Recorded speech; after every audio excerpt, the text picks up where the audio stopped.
8.1 FM, Radyo Pangasinan.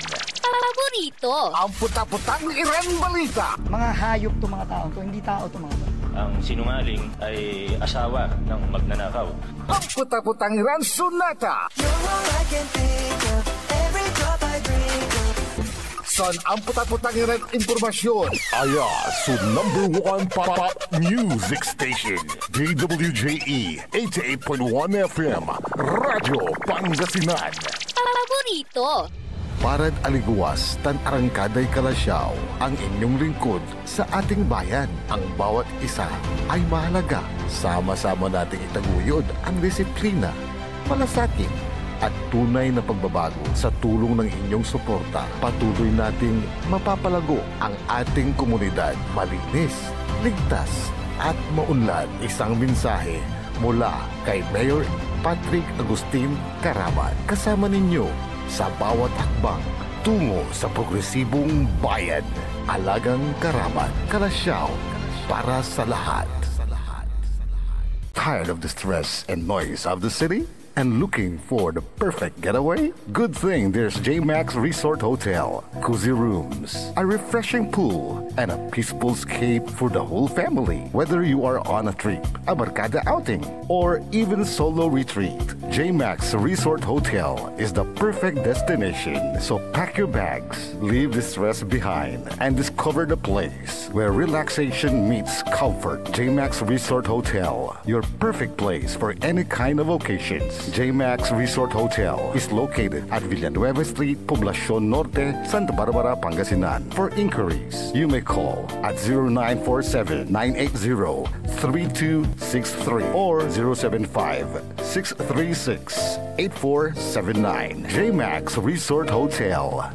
This is DWJE 88.1 FM Radio Pangasinan, whose sole mission is to inform, to educate, to entertain, delivering to all Pangasinenses news that is true, public service that is sincere, commentary that is fair, and entertainment that is proudly Pangasinense.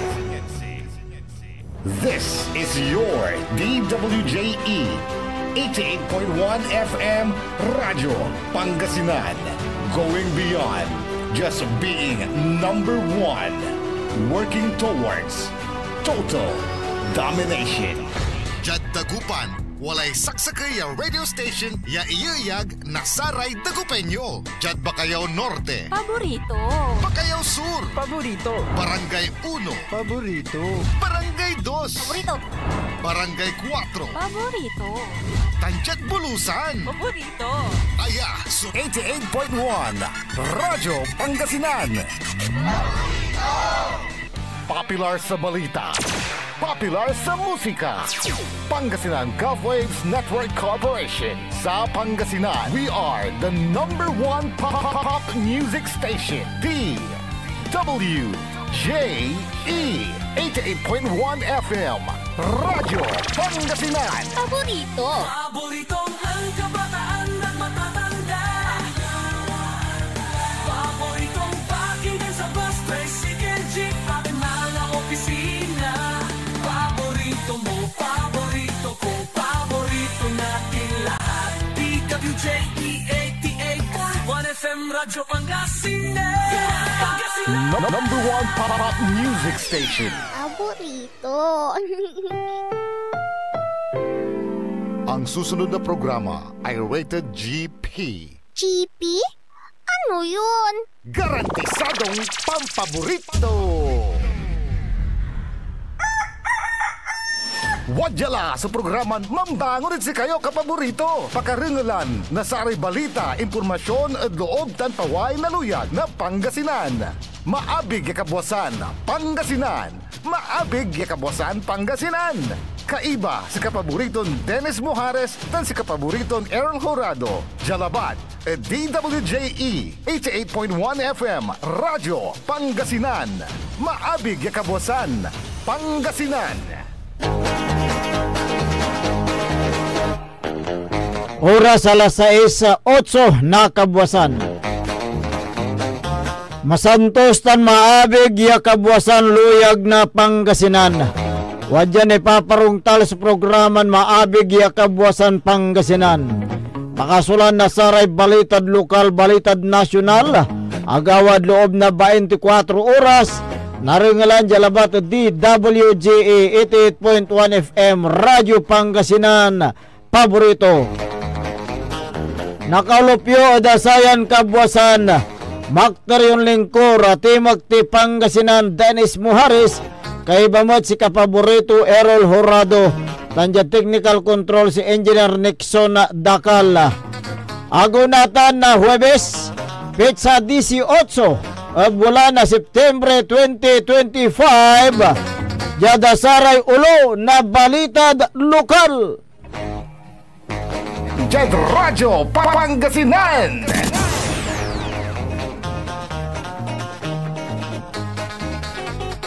Biaya talapos peles ya mampapaabig. Balitad kabosan Jad Radyo Pangasinan. Manyakes ya laki na aktuan yung mga ala na video ada saray san inan manamos aristado. Balitad kabosan Jad Radyo Pangasinan. Lega niya na ugip jad loob na barangay hall Pinaltog Inatay. Balitad kabosan Jad Radyo Pangasinan. Granada recover a singer at barangay hall na Natividad in turnover at EOD. Balitad kabosan Jad Radyo Pangasinan. Jadasari ulo na balita jad nasyonal. Speaker Romualdez nan-resign di simalat bilang Speaker of the House. Balitad kabosan Jad Radyo Pangasinan. Gabriela Parteles in proklamala. Balitad kabosan Jad Radyo Pangasinan. Vice President Sara ang gapoy moral asindanse at pangikwestiyon at korupsyon unong at palasyo. Balitad kabosan Jad Radyo Pangasinan. Vice President Sara bimisita jad Senado. Balitad kabosan Jad Radyo Pangasinan. Oras nila alas 6:10 na kabosan tanatan wadyaray detalye at balitad lokal.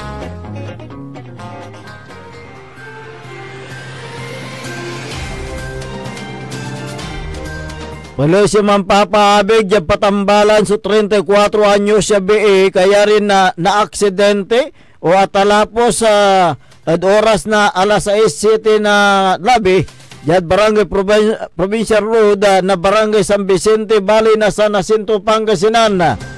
Sa may biktima sa kinabat ang ngaranto na Gima Castillo Villanueva si Katoya talapos na ambalangan Suzuki Smash motorcycle ya mamanihuan ng Mark Justin na Orias Revilla 18 anyos ang gapoy ni panangenton lisensya kay baton na kalasuan at motorsiklo sa manangaran na Alexander Villuria lumagi 20 anyos namparan ang gapoy sulong niya helmet jad investigasyon ng pulisa tambasi ba testimonya na akanang da kinabat yang ngaran niya Dani Macaraeg Suro 56 anyos sa may driver ng motorsiklo sa mamarap jad south direction na nabangga to niya sa biktima akagamor na sugat sa biktima tantampol yung batik jad patambalan. Balitad kabosan Jad Radyo Pangasinan. Manyakis siya laki inaresto na saray barangay official kaya rin na ang ala na video at manaamos sa Iran biktima. Sa may suspect so kinabatag ngaran na iya Justin Jimenez Kukya 20 anyos. Agawas sa insidente at oras na alas 8:40 na kabusahan jad barangay Nagalgal Balay na Lingayen Pangasinan. Sa may biktima so kinabatag nga ranto na Rosalia Bautista Mendoza 43 anyos. Jad inisyal investigasyon na pulis akabatan legan niya sa may biktima Solimad Banyo tan simublay so anak to niya ya kinabat at ngaranton na iya Angelica Bautista Mendoza na imaruton walay andeket ya cellphone jada bintana na banyo tan akalukas so video timawag ya tampola so ina tan kimaraw ira na tulong eda Saray Barangay Official impalapag na biktima antes na insidente na imanuton walay suspect ya unsisiem jad bintana bangbalat tampol ya imalis Saray Barangay Official suliman na tampol da buong na suspect ya singagan na sama impaka kumpiska da cellphone na suspect. Kaso nin sunggay da Republic Act 9995 o anti-photo and video voyeurism so insiga pa ad korte laban ad abitlan suspect. Balitad Kabosan, Jad Radyo Pangasinan.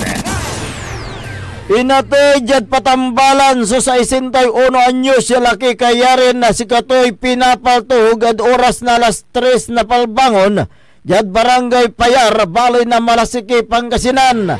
Kinabat sa biktiman si Sani Minisis Caspilan Sr. Jad ginawa ng investigasyon na pulis yan ang responde dabit lang lugar sa may suspect so na ugip jad loob na Barangay Hall kay iba duaran na CVO ya kinabat agaran ya Wilfredo Campos Mejia 59 anyos tan Ramel Ocampo de Guzman 55 anyos nan biglan limuob so agakabat ya suspect tan pinapaltog sa abitlan biktima akagamor na kanay balad ng durumang parte na laman na biktima tan si Katoy batik jad Universal General Hospital jad bali na Malasiki Pangasinan tan si Katoy inyalis jad Region 1 Medical Center at Syudad na Dugupan bangbalit si Katoy na andian na bilay sa may suspect so batik lugan at motorsiklon mamanihoan na mismon kaibato niya sa rekabiyangan na Scene of Crime Operatives o SUCO team na Urdaneta City tan forensic unit na Urdaneta so 5 dabit lang lugar piyan na manggawa na malaknaban niya investigasyon a recover the crime scene so animiran basyo na bala na caliber 45 tan 5 bala sa insidente so pala siya gagawin sa malaknaban niya investigasyon tan hot pursuit operation piyan na oral iray suspect. Balitad Kabosan, Jad Radyo Pangasinan. Granada recover at oras na alas 10 na Kabosan jad Barangay San Miguel bali na Natividad Pangasinan jad investigasyon anang nan Police Senior Sergeant Rodel E. Ferrer so Granada kanyang tampol yan tawag jad police station sa may recover ya hand grenade sa kaya fragmentation MK2 corroded base palapag ng Police Senior Sergeant Rodel E. Ferrer legan niya si Katoy manaakar ya unla manyute anang nang tunya sa Granada jada irrigated canal asinggar Barangay Hall tampol ya aki-coordinate so Natividad Police jad 6 District Explosive Ordnance Disposal o EOD kanen unit biyan ipalima so abitlan Granada satan so inawat na ng Police Senior Sergeant Jumar E. Obilio EOD Technician na Pangasinan 6 DECU for safe keeping. Balitad Kabosan, Jad Radyo Pangasinan. Narangalan na katibukulan niya balitad lokal antes tayo nunda pagada saray balitad nasyonal wadya ni Repigaran Paimano. This is Pangasinan Gulf Waves Network Corporation in Dagupan City, DWJE 88.1 FM, Radyo Pangasinan. Hindi Di ba napapansin ang inyong negosyo, mga kapaborito? Abay, magpa-advertise ka na dito sa DWJE 88.1 FM Radyo Pangasinan. We are located at the 3rd floor of Jumel Building, A.B. Fernandez East, Dagupan City. Or you may contact us at 0968-444-4290 or 0956-168-4908. O bueno, mga kapaborito, magpa-advertise na! Kumangon na at samahan ang inyong mga kapaborito. Maabigyan Kapuasan, Pangasinan. Dennis Muares, Errol Hurado, ang gigising sa inyo tuwing umaga sa programang Maabig Kagabosan Pangasinan. Dito lamang sa #1 Pop Music Station. WJE 88.1 FM Radyo Pangasinan.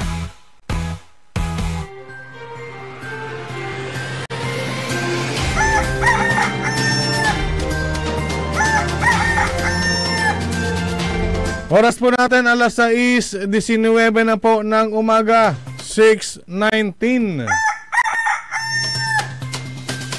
Ako po ang inyong kapaborito, Kuya Errol Hurado, at narito na po ang detalye ng ating mga pambungad, mga almusal balita ngayong araw ng Thursday. Radyo Pangasinan, Almusal Balita. Nagbitiw na si Representative Ferdinand Martin Romualdez bilang House Speaker ng 28th Congress sa gitna rin ng flood control, corruption at budget insertions na kumakaladkad sa Kamara sa ilalim ng kanyang liderato. Pumalit kay Romualdez bilang Speaker si Isabela 6th District Representative Faustino Boji D. III matapos na makakuha ng 253 votes, 28 na abstain at 4 na hindi bumoto. Agad din itong nanumpa sa plenaryo matapos maluklok sa puwesto. Bandang alas 3:20 ng hapon nang humarap si Romualdez sa full chamber sa huling pagkakataon. Sinabi ni Romualdez na ang kanyang pagbaba sa pwesto ay hindi pagsuko. Ayon kay Romualdez, ang kanyang desisyon ay upang ibalik ang tiwala ng publiko at institusyon upang magkaroon ng full accountability at transparency sa gitna ng kontrobersya sa infrastructure projects. Magugulita na si Romualdez na pinsan ni Pangulong Ferdinand Marcos Jr. ay naluklok na ika-24th Speaker ng Kamara noong 2022 hanggang sa pagbaba nito sa pwesto kahapon September 17, 2025. Radyo Pangasinan, Almusal Balita. Nagtungo si Vice President Sara Duterte sa Senado kung saan nagtungo siya sa tanggapan ni Senador Rodante Marcoleta at Senador Ronald Bato de la Rosa. Unang nagtungo si Duterte sa tanggapan ni Marcoleta kung saan pumasok din ang iba pang Duterte senators na sina Senator Bongo at Senator Amy Marcos. Kasunod din binisita ni Duterte ang tanggapan ni de la Rosa kung saan nagtagal siya ng ilang minuto. Nauna rito ipinagpaliban ng Senado ang pagdinig sa Budget Office of the Vice President at itinakda ito sa Lunes, September 22. Tumanggi si Duterte na sagutin ang mga tanong ng media dahil boarding na anya siya at magtutungo sa Sultan Kudarat. Nangako si Duterte na magpa-interview sa media pagkatapos sa kanyang biyahe. Tumanggi naman si De La Rosa na magbigay ng detalye sa kanilang naging kwentuhan ng Vice Presidente. Radyo Pangasinan, Almusal Balita. Sa iba pang mga balitang nasyonal, ipinoklaman na ng Commission on Election o COMELEC ang Gabriela Women's Party bilang isa sa mga nanalong party list group sa katatapos na May 12, 2025 midterm elections. Nabatid na ang proklamasyon sa Gabriela ay isinagawa ng COMELEC main sa Intramuros, Manila kahapon. Si Gabriela First Nominee Sara Elago ang tumanggap ng Certificate of Proclamation mula sa COMELEC na tumayo bilang National Board Canvassers. Noong linggo, una nang inanunsyo ni COMELEC Chairperson George Erwin Garcia na ang Gabriela ang makakakuha ng ika-64th party list seat sa Kamara. Bilang pagtalima ito sa constitutional requirement na ang mga party list representatives ay siyang bubuo ng 20% ng membership ng Kamara. Ang Gabriela ay nakakuha ng kabuuang 256,811 na boto sa midterm polls. Radyo Pangasinan, Almusal, Balita. Samantala, kinwestiyon ng palasyo ang moral ascendancy ni Vice President Sara Duterte pagdating sa usapin ng korupsyon at irregularidad sa flood control projects. Ayon kay Palace Officer Attorney Claire Castro, ito ang kanyang reaksyon sa pahayag ni VP Duterte, kailangan ang agad tugunan ni Pangulong Bongbong Marcos ang kontrobersiya sa flood control projects sa halip na maghintay sa resulta ng binuong Independent Commission for Infrastructure. Bukod dito, hinamon din ng Vice Presidente na magsagawa ng lifestyle check sa mga miyembro ng Kamara.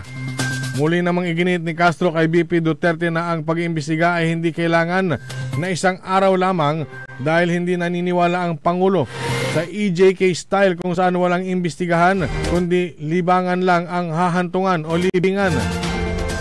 Kung mayroon mga anyang sistema ang Vice Presidente kung paano agarang masusugpo ang korupsyon, sana ito ay binigay niya sa kanyang ama na umamin noong 2017 na siya mismo ay may corrupt at nagnakaw, subalit naubos na ang kanyang mga ninakaw.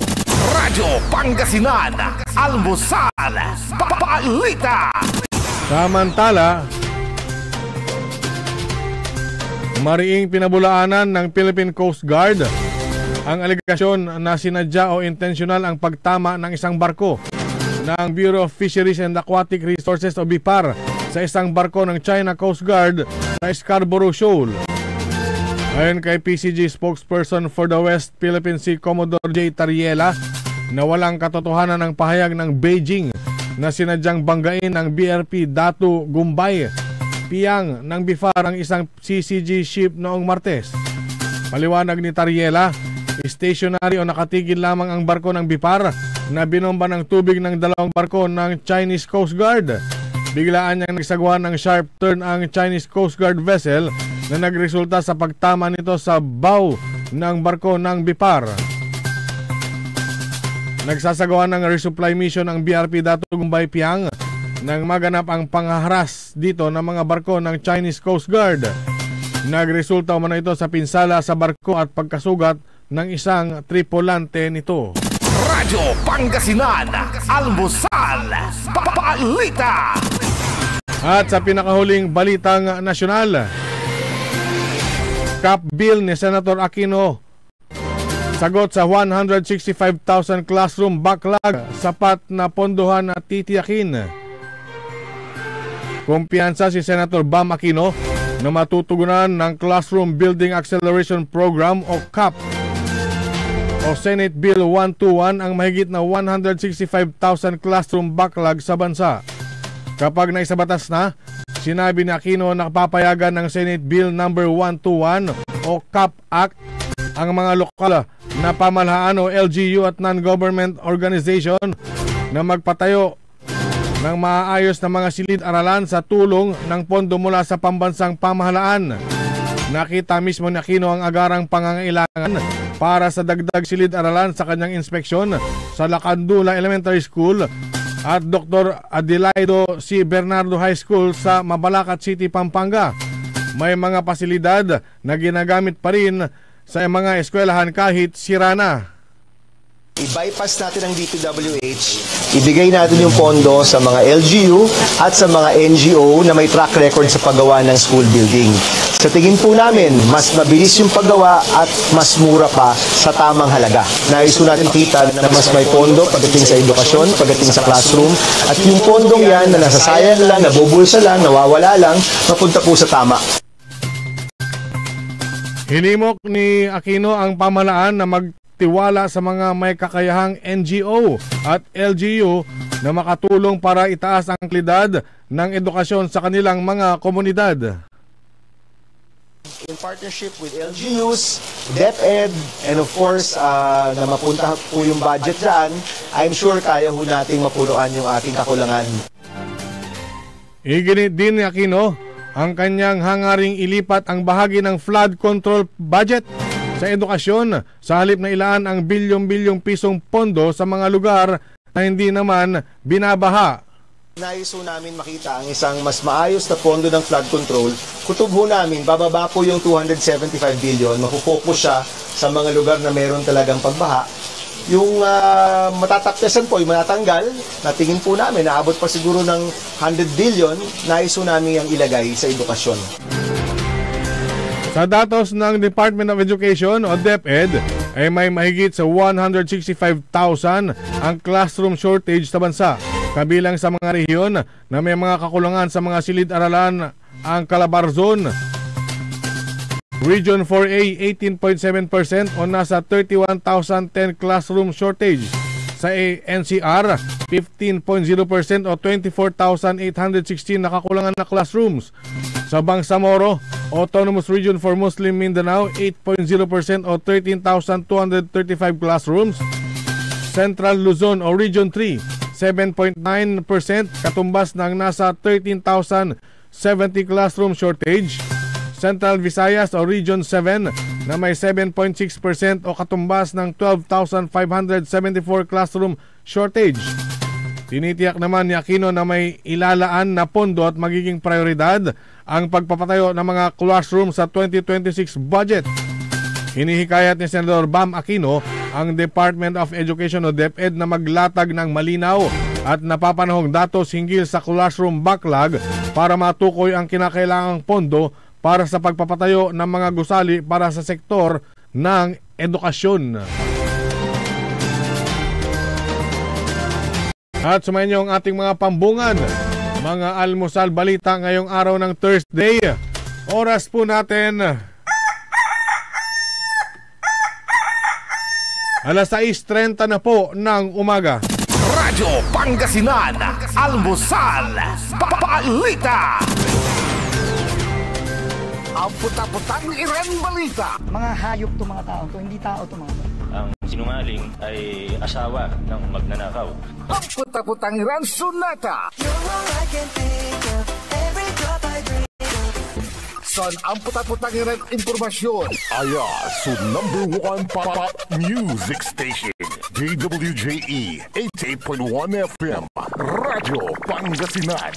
Paborito. Protection. Yakult. With 8 billion live LCS. Yakult. That may reach the intestines alive. Yakult. Helps improve digestion and boost immunity. Yakult. With proper diet and exercise. Yakult. Kaya panalo ka dyan. Para panalo ka dyan, Yakult everyday okay. We want you well, cause we care. Here at WellCare Diagnostic Center.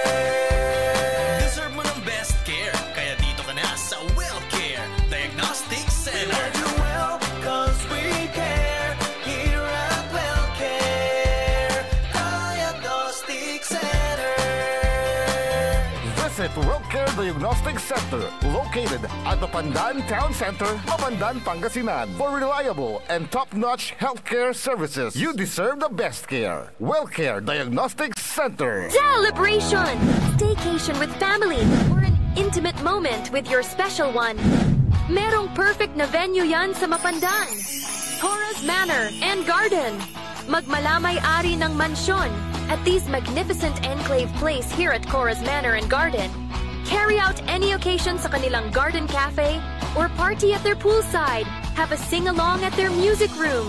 Relax at their room accommodation or enjoy a private time with someone.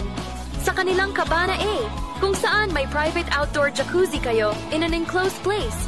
Enjoy great food, warmly welcoming staff, exceptional accommodations, and relaxing scenery at Cora's Manor and Garden.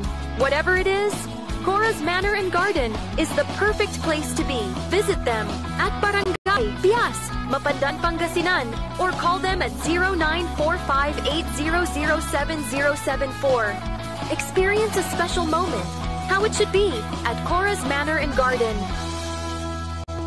Get that beautiful makeover and hairstyle the way you want. Visit Barber's Salon for Men and Women at Pax Building, JL de Guzman Street, Poblacion, Mangaldan, Pangasinan. Barber's Salon for Men and Women is open daily until 6:30 p.m. Feel confident, feel beautiful. Let Barber's Salon for Men and Women bring out the best in you with their well-experienced barbers and beauty experts. They also offer their original Barber's pomade and other beauty products for women. Book yourself now and call Barber's Salon for Men and Women at 0917-533-3552 or 075-656-4119. Walk in and walk out with pure confidence.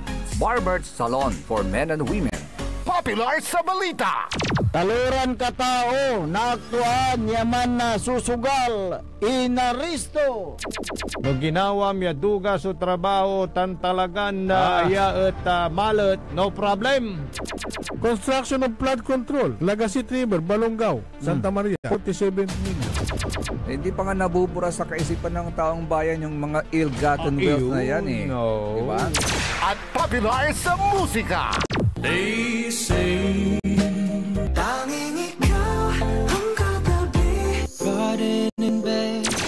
Ito po ang DWJE 88.1 FM Radyo Pangasinan, ang inyong number 1 pop music station.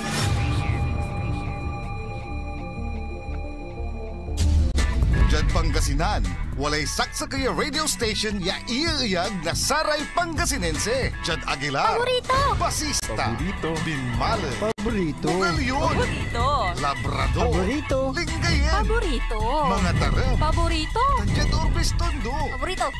Aya, 88.1 Radyo Pangasinan.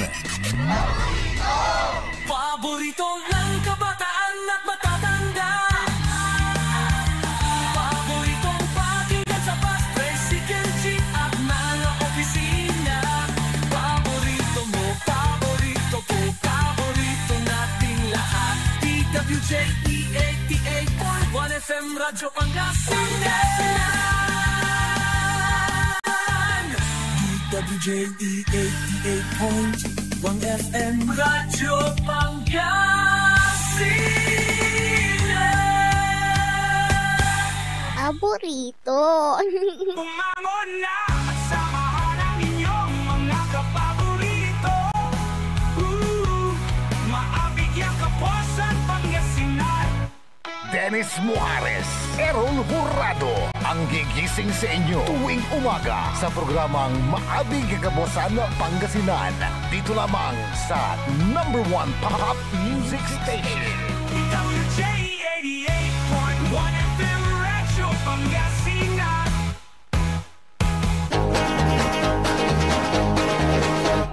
Oras alas 6:35 ng umaga. Sa magpapatuloy po ng ating palatuntunan, Maabig Kabuasan Pangasinan. Siyempre, ang inyo pong makakasama hanggang alas 7:30 ng umaga. Ako po ang inyong kapaborito, Kuya Errol Hurado. Bakterion Lingkura, Timak, Pangasinan, Dennis Muhares. Kasama din natin dyan sa technical control ang nag-iisang pugi sa puso ko ng kanyang misis, si Engineer Nixon Dakal. Araw po ngayon ng Huwebes, petsa 18 sa buwan ng September 2025, 98 days to go before Christmas. Bilang na bilang mo. Oo. Talagang inaabangan mo. Simple countdown tayo. Hanggang sa Pasko. Hindi, pag sumapit yung yung December, siyempre nandiyan na, magsusulputan na yung mga inaanak. Inaanak. Wag lang yung mga naanakan. Maglalaro tayo ng hide and seek. Hide and seek? Tago-taguan. Oo. Pero itong mga gumagawa ng mga anomalya sa flood control. Hide and seek tayo eh. Kaya nga eh. Taguan. Taguan. Itong mga gumagawa ng mga anomalya sa flood control projects, hindi sila makakapagtago. Ha? Oo.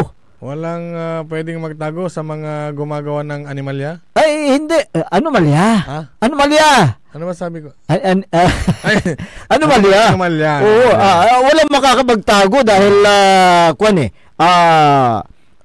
on the records may mga substandard, mayroon din mga ghost project. Yung mga ghost project hindi mo talaga makikita ang mga ito. Kahit na ikaw ay may third eye, hindi mo makikita. Hindi mo pa rin makikita yung ghost project na yan. Oo, ghost nga Si Secretary Vince Dizon, kahit may third eye ako, hindi ko pa rin makita yung ghost project. Siyempre, hindi niyo makikita talaga. Pero dito sa lalawigan ng Pangasinan, wala daw ghost project at substandard na flood control projects. Okay, tanungin natin ang ating mga kababayan mula 1st District, 2nd District, 3rd District, 4th District, 5th District, at 6th District. Kung mayroon kayong nalalaman o nakita na substandard o kaya ghost project, ay pwede nyong iparating sa ating himpilan o programa. Ano yung hotline? Ito 0939-100-9931 at pwede nyo rin pong ipadala sa ating social media sa DWJE 88.1 FM Radyo Pangasinan. Ayan, pwede kayong magpadala ng mga picture kung may mga nakita kayong mga substandard o kaya video. Kaya yung mga pinaghihinalaan yung ghost project. Oo, para sa ganun, ipadala din natin sa Independent Commission for Infrastructure, ICI na binubuo ni na Baguio City Mayor Benjamin Magalong at iba pang mga kasama nito, so pwede kayong magparating dahil ang kuwan natin, pinupuntahan natin dito itong mga substandard at saka mga ghost project. Hindi nyo makikita yung ghost projects. Oo. Nandito rin kami para mapibilis ang paghahanap ng mga anomalyang proyekto. Kami po ay siyempre nandito makikipagtulungan po sa inyong lahat. Para managot ang mga dapat managot. May nag-text sa atin kaya ito tinignan din natin yung naturang proyekto diyan sa may Alaminos City. First District. First District. Meron pong sinasabi na substandard. Tingnan nga natin, engineer, yung sinasabi lang substandard. Para makita ng yan. Flood control project completed in Pangasinan. Ayan, based on a report by DPWH First Engineering District, Marieta Mendoza, the flood control facility involves construction ng sitpal yan. Okay, yung isa pang dyan, ayan yung nasira. Ngayon, sino ang contractor nito at magkano? Tingnan natin yung dyan. Contract agreement, engineer. Yung nakipagkontratahan sa DPWH First Engineering District.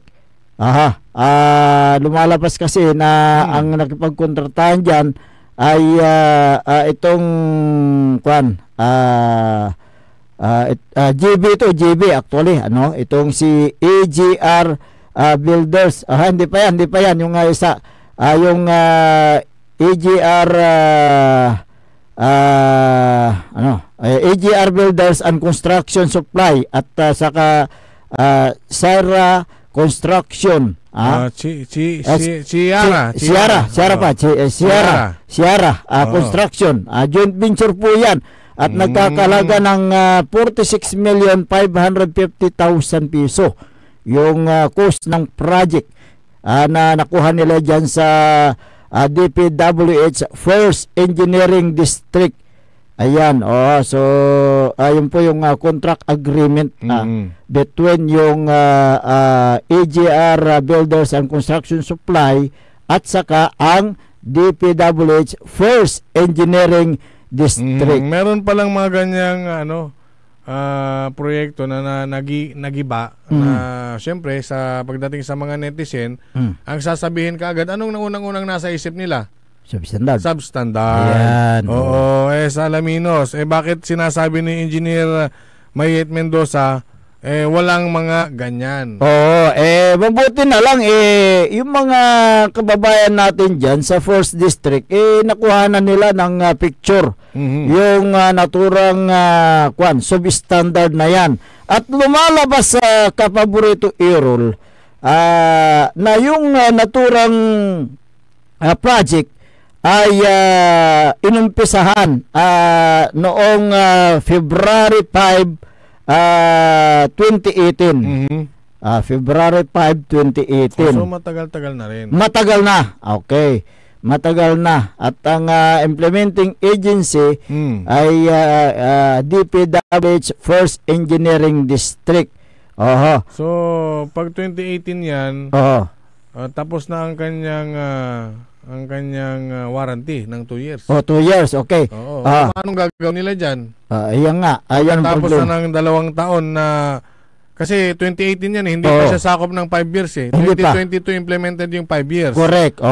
So, doon sa naturang contract agreement sa Department of Public Works and Highways at saka yung kontratista, yung contract ID 18AG0089. Yun yung contract na ID. Okay, yung contract name, construction of flood control structures along Alaminos River. Contract location, Alaminos City, Pangasinan. Nandito yung contract agreement. Yung yung prakita, sabi dito, no all men by this presence. This contract agreement made this 31st day of January 2018. Okay. By and between the government of the Republic of the Philippines through the Department of Public Works and Highways, presented herein by District Engineer Marieta B. Mendoza, duly authorized for this purpose. And ito yung contractor, EGR Builders and Construction Supply / Sierra. Sierra. Construction, GB, sabi niya, joint venture. Joint venture agreement yan. Okay, a single proprietorship corporation, joint venture. Ang address nila, yung dalawa, Alaminos City, Pangasinan. Represented by Ernesto E. Ratso, owner, manager, jury authorized for this purpose herein after referred to as the contractor. Ayan, okay. Yung witness it, whereas the procuring entity is desirous that the contractor execute the works under ID 18A G0089, construction of flood control structures along Alaminos City, Pangasinan. Ito yung kilometer siguro na yung ginagawa, no? Key 000 apat na 0. Ano na yan? Sila nang nakakaintindi. Sila nakakaintindi. Yung exact location siguro. Ayan, okay. Herein, after the works and the procuring entity has accepted the calculated bid of the contractor for the execution of completion of works at the calculated unit bid price sure in the attached bill of quantities or a total contract price of 46,550,000. Pirmado po ito nina Marieta B. Mendoza, District Engineer, Ernesto A. Ratso, Owner Manager, si Oswald B. Vargas, Accountant 3, Mienrado, Inakay, Chief Construction Section, Provisional Member at si Mercedes V. Kitlong, Engineer 2, Provisional Member and user. Ayan. Sandali, nabanggit mo kanina na February 2, 2018. Oo, nung nag-umisa. Nung ginawa yan. Natapos din yan Siyempre. Within that year, covered siya ng, kasi 2018 covered siya ng 2 years. 2 years. Na warranty. Nasira ngayong 2025. Ang tanong dyan, meron ba kayang pananagutan yung contractor dahil tapos na ang 2-year warranty niya? Yan nga kung dyan, question dyan Ang tanong dyan, kung sasagutin ba ng contractor. Yan. So, may kukonsidera ba na yan ay substandard? Dahil tapos na yung warranty actually ng 2 years nung 2020, di ba? Tama. Ngayon, may bagong batas, inamindahan yung implementing rules and regulation, at ginawang 5 years nga yung warranty period. From 2 years to 5 years. Ginawang 5 taon. So yun ang kwan dyan. So may ano pa rin. May liability. May liability pa rin yung contractor. Yung ang kwan niya. Beyond kwan na yan Beyond doon sa kanyang warranty na kasi. Kaya tingnan natin Kaya dapat sagutin ito ni District Engineer ng First Engineering District dyan po sa may Alaminos City. Sino ba ang may-ari ng EJR? Yun si EJR Builders and Construction. At sino ang yun yung nababanggit mong Chiara? Construction. Chiara Construction. Itong EJR Builders Construction Supply, ang may-ari nito si Ernesto Ratso na taga Alaminos City. At itong Chiara Construction pinagmamayari din ni Ernesto Ratso. Baka baka ano yan, yung ano ba yung tinatawag na authorized yung amo. Authorized managing officer yata yun amo. Hindi naman kasi nakalagay doon hindi naman amo kundi parehas. Yung nakalagay doon na siya yung manager ng naturang dalawang yung construction firm. Di ba? Baka may idea si Engineer Mayet Mendoza. Diyan sa na yan. Kung sino ang may-ari ng Chiara Construction. Kasi kita mo, itong binabasa natin ang nakalagay Chiara Construction. Pero doon sa may listahan kasi Chiara 2300 o 2300 tapos incorporated. Iba yun.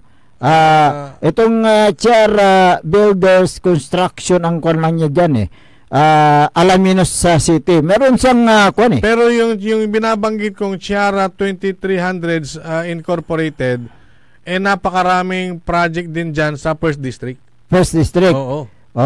Chiara 2300 Incorporated. Pakita nga natin yung dalawang kwan dyan, engineer. Yan yung una, yun yung EJR yan. Yung pangalawa is Chiara yan. Pero medyo nako-confuse ako Kasi yung itong project na binabanggit mo, Chiara Construction. Pero meron din yung Chiara 2300 Incorporated. Iba yun. Pero yan din ang jackpot din sa First District. Pero ito talagang permado yan ng Chiara. Same din yun. Same din. Parehas din yun. So napakaraming project. Itong Chiara. So sino kaya ang tanong dyan, ang Chiara Incorporated, Chiara 2300 Incorporated at ang Chiara Construction ay iisa. Yun ang tanong ko dyan. Isang tanong ko. Yun ang katanungan nga. Yun ang tanong natin. Kasi medyo nakaka-confuse Correct. Yung mga project dito na naglalakihan ay Chiara 2300 Incorporated. At meron ditong 49 million, may 66 million, mayroong 73 million, may 38 million. Walang maliit. Walang maliit. Pero doon dyan sa records mo, sinong lumalabas na may-ari dyan? Hindi pa nabanggit, Hindi ko pa nahanap. Pero itong listahan ko ay ang tanong natin, Chiara 2300 Incorporated at ang Chiara Construction ba ay iisa? Question yan. Kasi dito sa akin nakuhang records, yung Chiara Builders Construction, nandun nakapirma si Ernesto E. Ratso. Nakapirma doon sa naturang contract agreement na pinirmahan din ng yung mga opisyal ng First Engineering District diyan po sa may Alaminos City. So kanyan, yun nga ang katanungan kung yung binabanggit mo ay iisa. Ano na yung taon 2018. Pero yung 2018 ang nakakuha John Bencharan. Yan yung Tanme Akosukos. 2018. Tapos ano yung contract ID niya? Yung contract ID niya is anong dito ay 18A G00 18G00 sabi niya yun hanapin ko yung nandito sa at para makita natin dito para makita natin kung sino talaga yung may-ari ng naturang construction firm yan dyan sa Alaminos City. Hindi ko masyadong yung yung naturang ko dito, listahan ko. Para hindi kanina nabanggit mo nabanggit ko nga yung dito hanapin ko yung mismong niya. Construction firm. Okay. Yun yung ito. Nandito. Ito yung kanyang contract ID. Contract ID para maliwanagan. 18AG 2089. 89. Yung contract ID. So yun po yung kanya contract ID at joint venture po yan ng dalawang nabanggit naming construction firm. So ang lumalabas na may-ari ay isa, itong si Ernesto E. Ratso. Pwede ba kaya yan? Kasi base doon sa Philippine Contractors Accreditation Board ay PICAB, bawal po yan. Bawal po yung dalawang construction firm na magipag-bid. Kaya't yun po yung ating katanungan. Bakit ito nakakalusot? Ito ang nakalusulat. Diyan sa may 2018. Chair ang pondo ay 49 million. Tama ba? Dalawang kanyan. Parang yung piso yan pero yung 89 siyempre isa lang ang lalabas. Yung 18AG0089 isa nga may-ari isa lang ang lalabas doon na kontrata. Ngayon, construction of flood control structure along Alaminos River, Alaminos City, Chiara 2300 Incorporated. Correct. Pero ang amount niya nakalagay doon sa may agreement, Chiara Construction. Chiara Construction. Isa lang siya. Isa lang pala ang Chiara Construction at yung 2300 na Incorporated. Isa. Kasi yan ang lumabas dito So nagtatago sila sa nagugulat isang may-ari. Dalawa yung construction firm niya. Yung sinasabi mo kasi dapat very careful tayo dyan sa mga contractor Katulad niyan, kaya ako natanong kung iisa lang ang Chiara Construction Builders at yung Chiara 2300 Incorporated. Kasi ang nakalagay dyan sa contract na binasa mo, Chiara Construction. Construction. Pero ang nakalagay dito sa kanyang contract ID, Chiara 2300 Incorporated. Isa. Iisa lang. Isa. Okay. Kwan lang. Isang ID. Yung contract ID nila. Doon sa AGR. Yung project na yun. Kasi dalawa yan. 49 million yung sa'yo, no? Yung sa akin, 46. Yun yung AGR. Ito, joint venture din ng EJR tong 49. Di parehas. Di ba? 49 million. 49 million. Oo. Ayun sa akin, 46. Ang nauna lang, AJR Construction. Ito naman. At saka slash, Chera. Ito naman, Chera muna ang nauna. Di ba? So nagpalitan lang. Nagpalitan lang, iisa. Yung umiikot na Teka, bakit may-ari. Parehas. Hindi, yung EJR, sino ang may-ari? Si Ernesto Eratso. Oo. Baka ano yan, authorized managing officer, Ande. amo. Ang nakasulat doon, owner at manager. Yung Sierra? Ganon din. Ganon din. So, ganito na lang, i-forward na lang natin ito kay ano? Sa ICI, kung paano ito. Pero, pag sinerge mo rin yung Chera Construction, lalabas yung pangalan dyan na yung may-ari, parang dalawa yung tao na lumalabas. I don't know. Bigyan natin ng benefit of the doubt. Ang lumalabas na pangalan dyan. Kung na-search mo yan sa internet, at yan ang lumabas, minsan kasi accurate. Minsan hindi. Mayroon yung tinatawag na AI. Tama, may AI din. Alam mo na yung mga search dyan yung AI kasi yun yung yung magugulong isip. Na gustong sirain lang yung isang tao. Ibang AI naman yan. Ibang AI naman. Mamaya yan. Diba? Sige. Sige. Ito, tapusin na natin itong issue ngayong bago tayo mag-commercial. So, kung nai-implicate o nababanggit ang pangalan nitong si Engineer Mayet Mendoza, may pagkakataon din naman siyang magpaliwanag.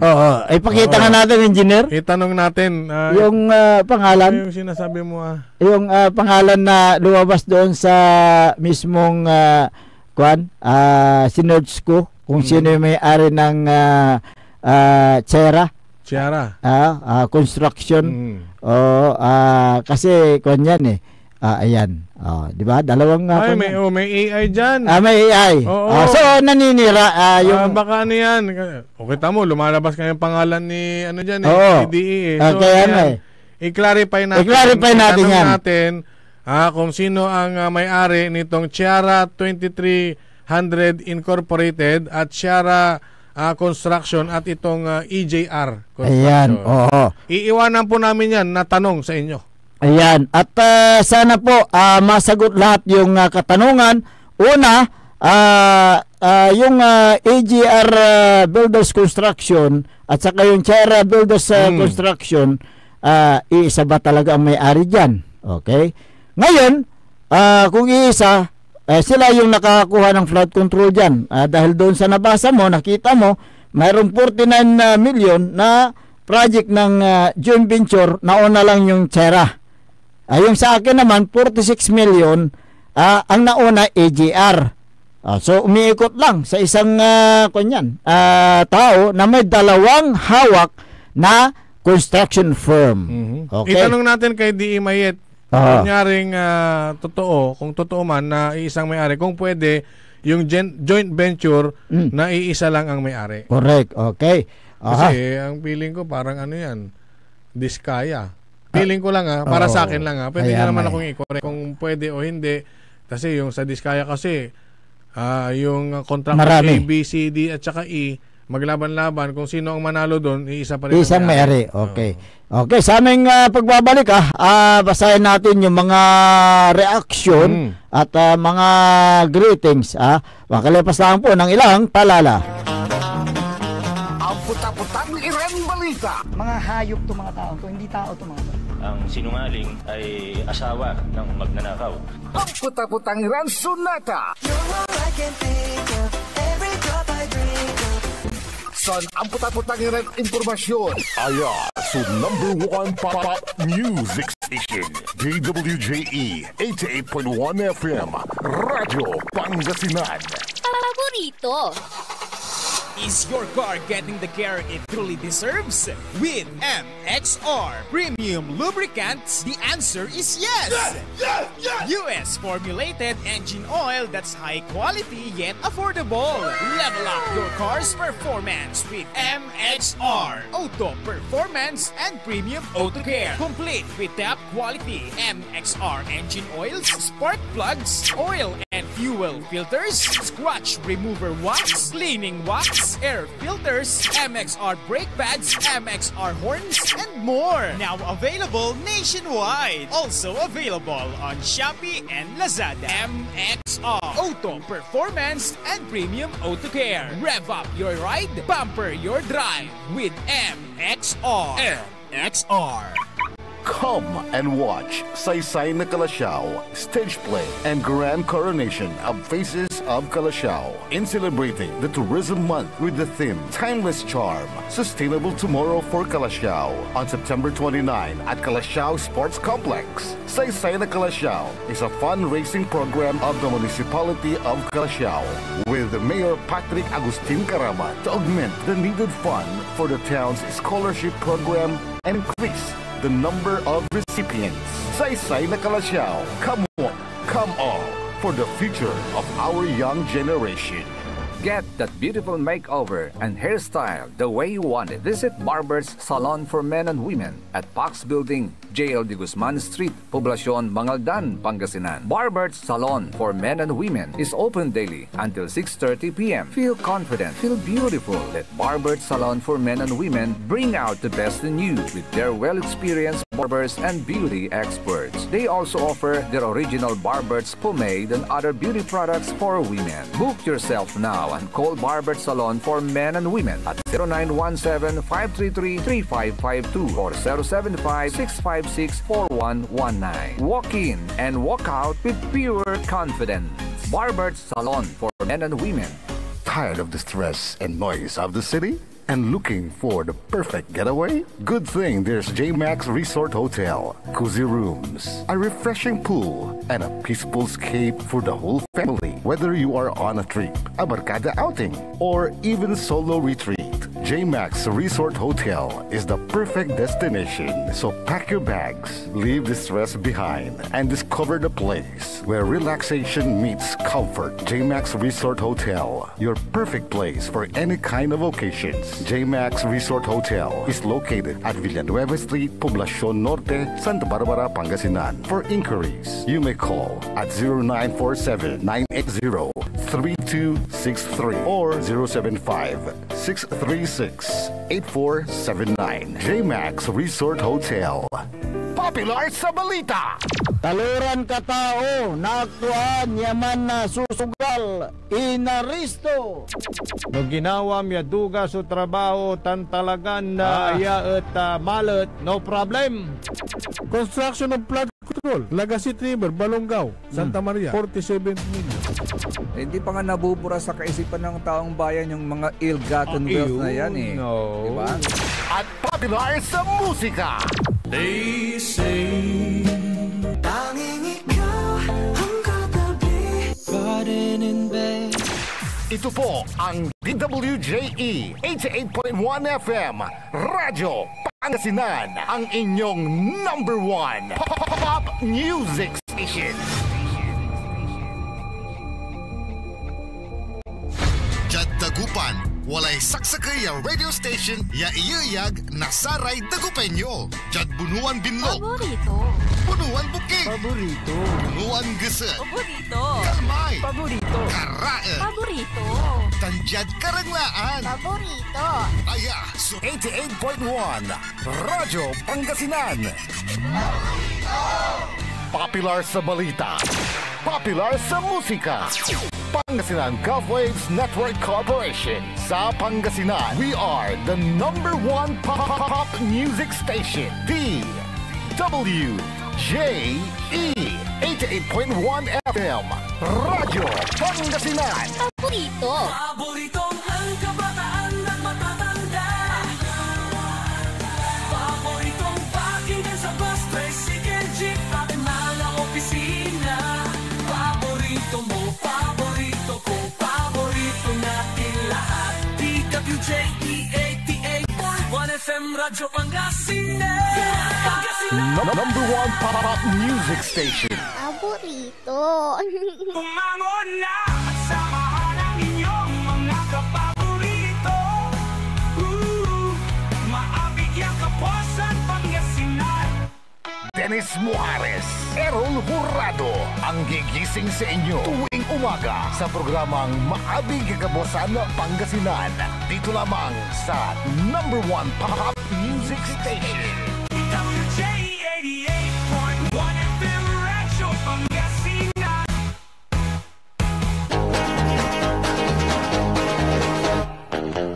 Oras alas 7:07 ng umaga sa pagpapatuloy ng ating palatuntunan, Maabig Kabosan Pangasinan. Ang inyo pong makakasama sa umagang ito. Ako pa rin po ang inyong kapaborito, Kuya Errol Jurado. Bakteryo Lengkora, Timagti Pangasinan, Dennis Muharis. Kasama din natin dyan sa may technical control ang nag-iisang pogi sa puso ng kanyang misis, Engineer Nixon Dakhan. Malapit ng Christmas, Engineer, sa aking gawing kanan naman, nandyan si Station Manager Joey Bebe. Magang nagigising yan. Hindi pa tumitilaok si Manok. Gising na yan. Naghahanap ng matutok-tok. Makakain. Ayan. Kung meron kayong mga gustong iparating na mga hinaing, mga suggestion, opinion, reaction, yung mga sumbong, lalong-lalo yung mga nakikita nyo na mga palpak na mga proyekto, pwede nyo itawag dito sa ating himpilan 0939-100-9931 o kaya 0927-974-2784. Mahalaga po yan dahil tayong lahat ay nagbabayad ng buwis. Makibahagi po kayo. Kaya huwag tayong mabwisit sa mga palpak at ghost project. Kung sila ay very busy dyan sa national, ay dapat ay meron din tayong pakialam dito sa lokal. Ayan, okay. Reaction ngayon ang ating babasahin. Okay, babasahin ko muna itong mga greetings. Marami na. Si Balyaris, ayan, is watching.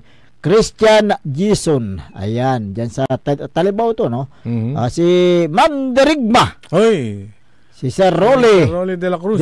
Good morning. Si Poso Chief. Good morning, Boss Dennis at Boss Errol. Sabi niya, good morning na din sa inyo. Si Susana Bungar Bustamante, good morning. Si Magina Kurda, ayan, magandang umaga sa inyo. Okay, reaction ngayon ang ating babasahin mula sa 0992-6740. Mga sirs, sabi niya, dapat huminto na sa kakaputak-putak si Bunjing. Gano? Tutan?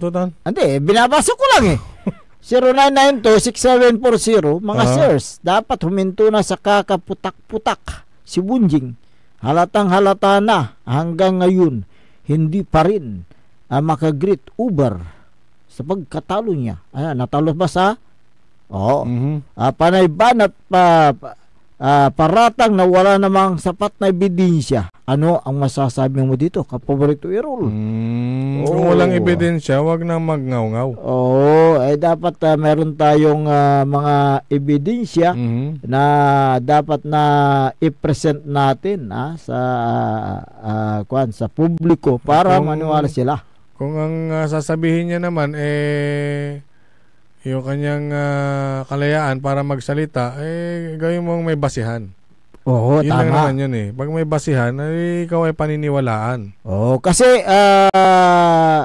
may mga nasundan ako na mga post nito, siyempre, okay, sasabihin niya yung kanyang mga observation, pero kung kulang ng mga facts at saka mga evidence, siyempre, pagtawanan siya ng taong bayan. Ano ba ang purpose? Pinagpapile na nga daw ng kaso.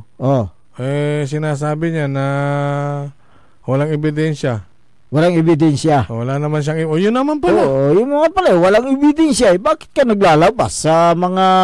anong purpose? Hindi, kung ulitin ko nga, kung yun nga ang kanyang hinaing, may karapatan naman siya. May karapatan, pero... Bawat tao may karapatan naman na maglabas ng kanyang saloobin. Pero, yung paglalabas mo ng mga walang ebidensya, pwede kang baliktarin dyan. Pwede kang balikan Di ba? Pwede kang balikan. Ikaw ay maharap din sa kasong cyber libel. O, di ba? Alam mo 'yan. Na may mga batas na umiiral. Kaya dapat na itong paglalabas ng mga hindi maganda at walang ebidensya dapat na huminto na. Huminto na. Sa paglalabas ng mga ganito kasi hindi na rin pinapaniwalaan ito ng mga netizen, mga kababayan natin. Hindi na pinapaniwalaan ito. Meron daw siyang meron daw siyang malaking tanong. Anong tanong? Ito ay hinahanap daw yung 48 million na City Museum kung nasaan daw. City Museum. Ang tanong daw, may bago bang museum ang Dagupan? Bakit hindi na pupunta dito sa Dagupan yan? Ngayon, ang sagot dyan, meron. Edades and Bernal Cultural Center and Museum. Yan pala Nasa construction stage pa lang. Ayan, ginagawa. Kaya wala pang makikitang building. Yun pala. Donor pa nga ng lote bago simulan ang proyekto. Noong November 15 ay nag-groundbreaking. Diyan po sa may Judge Jose de Venecia Sr. Highway, diyan sa may Pantal. Yun pala meron pala yan ongoing construction Bigla akong nandyan po parangalan sina National Artist Victorio Edades sa painting at Salvador Bernal ng theater design. Yan yung mga isa sa mga ilalagay dyan na mga display. O baka naman gusto niyang mailagay ang kanyang pangalan dyan sa museum. Gumawa muna siya ng ng legasiya. Legasiya, hindi yung paninira. Hindi yung paninira. Di ba? Bago kasi nakikita niya siguro na wala pang building. Wala pa talagang building dahil kaka-groundbreaking pa lang niyan at ongoing pa lang yung construction. Kaninong project kaya yan? Yung naturang museum. Diba? Sige, at itatanong natin kung project ng syudad or may nagpundo sa pagsungkit at pagiging masipag ng congressman. Hindi natin alam. Hihingi tayo ng eksaktong detalye para dito. Ito ang sinasabi dito galing sa iba't ibang source daw kasama sa opisina ni Senador Pia Cayetano at NCCA. Okay. So, may nagpundo dyan. Implemented by Dagupan City LGU. Implemented by city local government units dito sa lungsod ng Dagupan. Bakit nga ba mahalaga yung culture kasi hub? Ito yung yung nabanggit ko nga kanina, yung pinakatahanan ng mga obra ng mga kababayan natin na si Edades at si Bernal, at ito nga ay yung sentro ng arts at culture sa Dagupan. At sa pa yan yung economic boost, yung makakaakit ng turismo at makakatulong sa lokal na ekonomiya. Diba? Ito yung kumbaga ito yung magiging platform ng mga artist, lalo na sa mga kabataan. Ayan, kaya importante po yung museum na kasalukuyan parang Edades and Bernal Cultural Center and Museum. Pag natapos yan baka sa imbitahan si Bunjing. Dalhin mo doon. na rin yung mga kamag-anak para mag-enjoy. Para makita niya yung naturang proyekto ay mayroon na pala, 'di ba? Kaya dapat na accurate din sana yung paglalabas sa mga social media.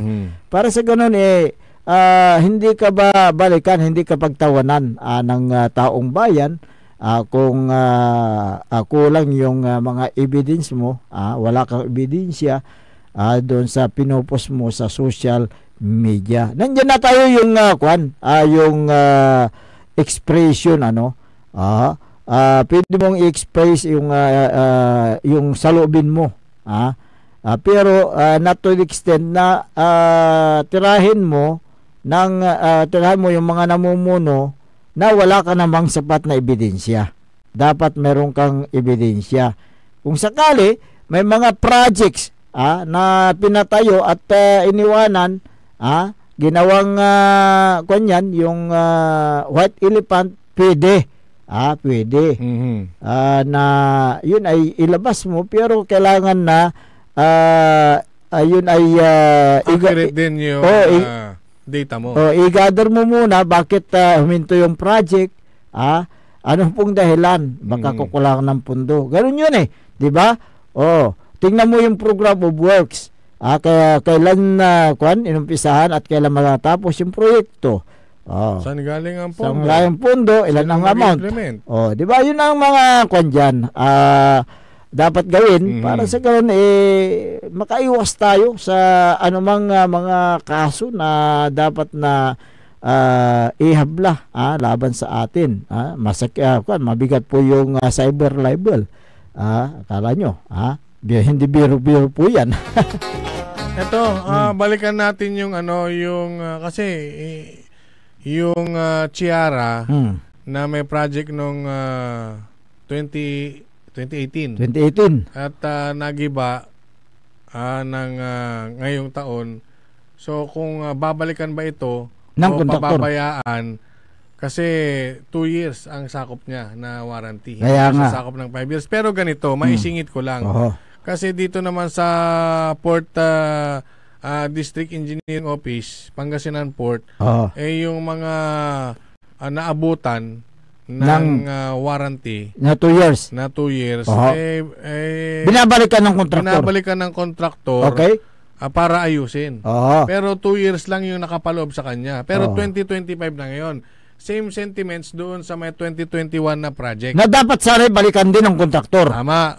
Kaya itong mga kontraktor na bumabalik sa kanilang mga hindi nasakop ng kanilang warranty, dapat yan yung mga pinupuri din ng mga tao. Lahanin ng DPWH. Dapat ito yung mga tularan ng ibang mga kontraktor. Kasi wala na siya doon sa sa 2 years na warranty.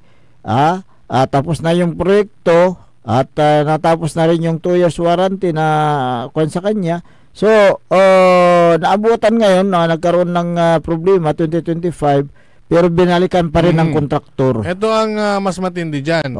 Yung nakapangalan na kontraktor, yung isang project dyan sa may Santa Barbara ay natapos ng 2021 at ang naging issue naman yung sa taas ng tubig umakyat yung tubig doon sa ibabaw. Siyempre yung kusto ame tapaw aliwan sa may mismo kina. Hindi yung mismong yung sa baba. Sa yung taas. ibabaw yung winash out niya masyadong mataas yung tubig. Kasi natural calamity yan. Ano ba na yung contractor nun, yung may-ari ng lisensya ay yumao na? Wala na. Pero binalikan pa rin. Binalikan pa rin ng mga tao niya. Yung tao, ay yung mga tao. Yung mga tao ng construction company. So talagang mabait yung mga contractor, diba, na binabalikan nila yung mga project nila na alam nilang may mga defect, may mga depekto. Na may mga nasira nitong nagdaan lang ngayong 2025 lang. Kahit na hindi na covered ng warranty. Yung 5 years warranty. natapos na nila yung kailang warranty 2021. 2022 nagpalit yung inamindahan yung ito yun bukod dun sa may minyen na inaayos na natapos na yung warranty nung 2023 pa. 23 tama. Oo, kasi cover siya ng 2 years pero binalikan ng contractor. Iba naman ito. Iba yan. May sabi lang sa atin pero i-confirm natin kung saang lugar ito na nagmagandang loob pa rin yung tauhan ng contractor kasi patay na nga yung may-ari binalikan pa rin kahit natapos na yung warranty. So yun ang maganda yan. Yun ang maganda kasi hindi naman natin naasahan na yung darating na calamity sa atin yun yung bibigyan ng problema sa mga proyekto. Actually dito mo masusukat kung matatago hindi ang proyekto. Oo, yung sinasabi ko na patay na yung may-ari ng construction firm ay agamot ako sukos. Walang problema dun sa may sa slope niya. Yung mga iraraming papalpalda. May tapo. Labat. Kasi syempre overflow Okay. Overflow, doon dumaan yung tubig, yung gusto at least aga at tubag. So, yung project, yung mismong may-ari ng construction firm, patay na. Wala na. Pero yung project nandyan pa rin. Nandyan pa rin. Buhay pa rin yung project. Okay. Ano yan? Another legacy. Correct. Legacy. Na hindi lahat ng contractor ay pasaway. Okay. Sige. Pwede pa tayong mag-exercise, engineer. Pwede pa yan? Sandali, basahin ko muna yung mga dito, reaction na iba kasi maraming mga reaction na nakita ako kanina Okay, Ramon Fernandez. Sino ka ito? Makay artista yan. Artista? Hindi, yung basketballista yata. Basketballista. Basketballista. Baka kapangalan, marami. Baka kapangalan. Parang yung rin, yung Rudy Fernandez. May Rudy dito sa Dagupan. Noon, dapat pumunta dito sina Magalong at Dison sa Pangasinan. Ay tulungan nyo. Yan. Na pumunta dito, maghanap kayo ng mga project na ang sa alam nyo ay hindi tama. Okay. Janet Salcido, liable ang district engineer ng Alaminos sa nasirang flood control project. Hindi, siyempre sa yung district engineer, siyempre mananagot siya. Patawag niya ngayon yung mga kontraktor, diba? Ayun yan. Okay. Emily de la Cruz, maraming kurap sa gobyerno. Okay. Si Ron Abis, sino ba ang mga proponent? Tinatanong niya. Erase na yun. Wala nang umaamin ngayon yung mga proponent ngayon. Annalyn Cabana, hindi pa nabusog sa PIDAP. Gusto mas malaki. Mas malaki. Hinaro Santos, parang PIDAP ang investigasyon sa flood control. Walang politiko na nakulong. Okay? Si Jefferson Dakanay, muro-muro ang investigasyon ng flood control. Huwag mong sasabihin niyang muro-muro dahil continuous. Magagalit yung mga di ba may nag-react dyan? May nag-react. Na kapatid na Muslim nung sinabi ni Mayor Magalong na moro-moro. Huwag gagamitin yung ganong word. Huwag mong gagamitin yung words na yan. Kasi continuous ang investigasyon dyan Okay? Angela de Guzman, wala sana favoritism sa investigasyon ng ICI. Managot ang dapat managot. Tama. Kaya nga, yan ang ginagawa nila Kinukumpleto nila yung ebidensya. At kung kumpleto na yung ebidensya at napatunayan na may nagkasala yung mga opisyal at saka mga kontraktor, siyempre sasampahan sila ng kaso. Yung pag may mapatunayan. Yun yung tinatawag na dumadaan sila sa legal na proseso. Okay, exercise muna tayo. Engineer, take it away. Banat.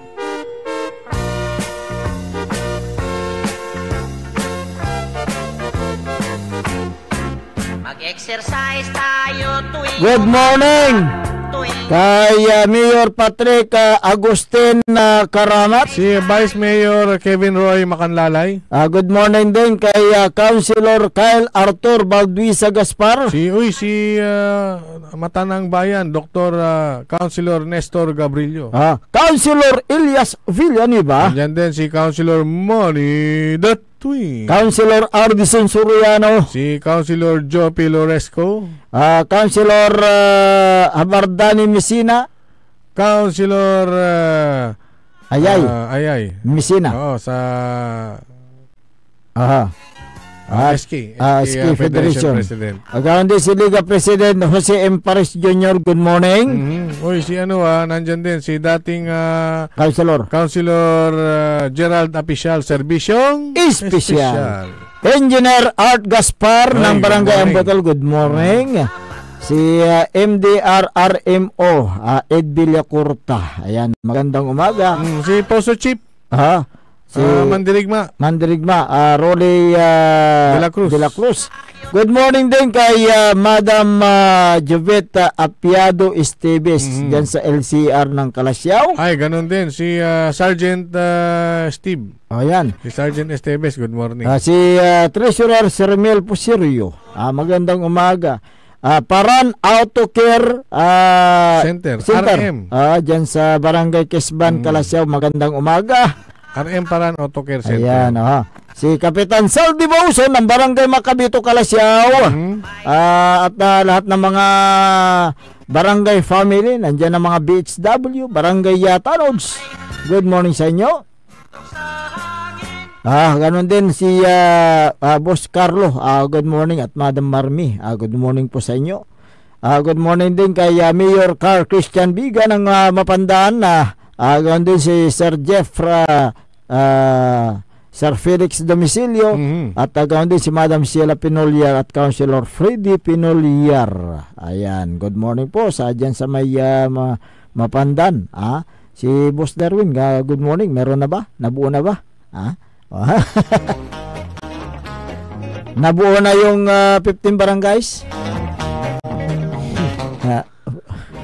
Hindi, sinabi ko lang 15 barangays ang Mapandan.